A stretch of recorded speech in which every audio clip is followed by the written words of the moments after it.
बाद में इन लोगों ने हमारे सिविल सोसाइटी के लोगों पर आरोप करना शुरू कर दिया। प्रशांत भूषण, शांति भूषण झूठी सीढ़ी बनाई। क्यों? ये सिविल सोसाइटी के लोग भाग जाए फर्स्टेड होकर। फिर हमारे जो हेगड़े साहब, जस्टिस हेगड़े, उनके ऊपर आरोप लगा। हाँ, कि वो भी फर्स्टेड, और वो भी फर्स्टेड हो गए थे। वो पूछने लगे मैं तो छोड़ देता, बोला बिल्कुल नहीं छोड़ना। क्यों छोड़ना?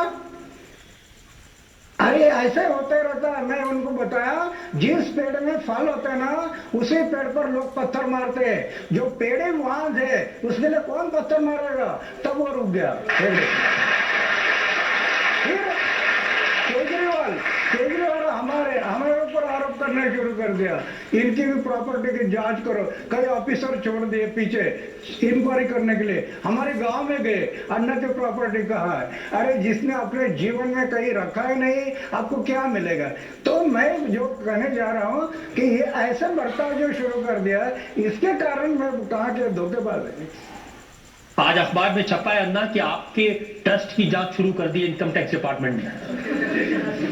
मैं तो तैयार हूं। मेरी ये पहली जांच नहीं है।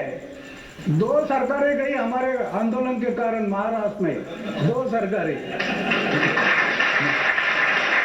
और जब मैं वो 6 मंत्री घर गए, 400 से ऑफिसर घर गए और मेरी इंक्वायरी लगा दी। और इंक्वायरी में जब उन्होंने इंक्वायरी की, हमारे बाला साहब ठाकरे थे पहले, तो उन्होंने बोला अन्ना की प्रॉपर्टी चेक करो। मैंने छोड़ो, लेकिन आपके भी करो। कहां से आया इतना पैसा?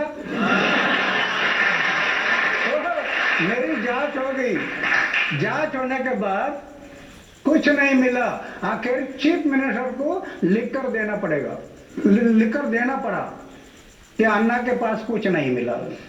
तो ये पहली बार नहीं है, ये तो पहले से मेरी जांच होते रही। जिसके पास कुछ है नहीं तो क्या मिलेगा आपको? अन्ना जी ने बोला है कि सरकार अगर लोकपाल बिल नहीं लाती है तो 16 अगस्त से दोबारा से अनशन करेंगे। लेकिन सरकार में हमने भी देखा है कि सत्याग्रह करने वालों का क्या हाल हो रहा है। समाज और देश के भलाई के लिए ये तैयारी रखनी पड़ेगी, उससे डरना क्या? नहीं, इसमें मेरा एक ये मानना है कि शायद बाबा रामदेव जी के साथ जो सलूक किया गया रामलीला मैदान में उस दिन रात को, और जो लोग पीसफुली शांतिपूर्वक वहां पे प्रोटेस्ट कर रहे थे, ऐसा लगता है इसके बाद सरकार का मनोबल बढ़ गया है कि कोई अगर आगे प्रोटेस्ट करेगा तो उसको कुचल दिया जाएगा। मुझे लगता है इस वक्त इसीलिए ये बहुत जरूरी है ऐसे युवा सामने आए जो अहिंसात्मक तरीके से, बिना कोई हिंसा किए, बिना कोई वापस वो किए, अपने ऊपर लाठी खाने के लिए तैयार हों, लहू लुहान हो जाए लेकिन वापस हाथ ना उठाएं। अगरचे बाबा रामदेव ने लिखित में ना दिया होता कि हम इस टाइम इस धरने को खत्म कर देंगे, तो शायद गवर्नमेंट ऐसा नहीं करती। गवर्नमेंट ही जिम्मेदार नहीं है, बाबा रामदेव भी जिम्मेदार है। क्यों हम उसके ऊपर नहीं जा रहे, हम इसके ऊपर नहीं जा रहे, हम केवल। अच्छा, आपके साथ में वो महिलाएं वो कुछ कहना चाहती थी? मैं तो हाउस वाइफ हूँ, ना मैंने पॉलिटिक्स करी ना मैंने कुछ करा, पर ये सोते हुए कि ये कौन से कांग्रेस पार्टी के हुए था कि रात को सोते में अगर तुमने लिखकर भी दे दिया तो तुम उसका सुबह तक इंतजार तो करना चाहिए था।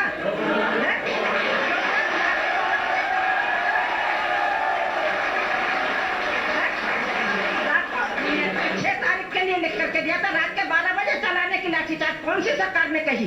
मुझे ये समझ में नहीं आया। और सोते हुए हमको जगाना, अंग्रेजों के जमाने से हम थे, हम भी 75 साल के, हमने भी रात अंग्रेजों की लड़ाई देखी हैगी, हम भी रणवीर स्वतंत्रता के सेनानी में हम भी थे, हमारे फादर भी थे, हमारे पिताजी थे, सब थे, पर इस तरह से लाठीचार्ज अंग्रेजों ने भी नहीं किया सोतों पर चलाने के लिए, जो इसने कांग्रेस पार्टी ने 72 साल में क्या किया है। बराबर, मैं तो स्टेटमेंट किया था कि रात को सोए हुए लोग, नींद में होते हुए महिलाएं, बच्चे, इनके ऊपर लाठी चलाना, ये तो लोकशाही का गला घोटने वाला काम है। लोकशाही का गला घोट दिया। आप उनके सुन लीजिए बात। तो ऐसा बर्ताव हमारे साथ हो तो हम बोलेंगे मारो, जब तक शरीर में प्राण है मारो, हम मार खाते रहेंगे। दूसरा क्या करना है? देश के भलाई के लिए करना है। अन्ना एक और ब्रेक के लिए मुझे रुकना है और उसके बाद फिर हम एक और इल्जाम है आपकी अदालत में आज मुकदमा चला रहे हैं अन्ना हजारे पर, अरविंद केजरीवाल पर।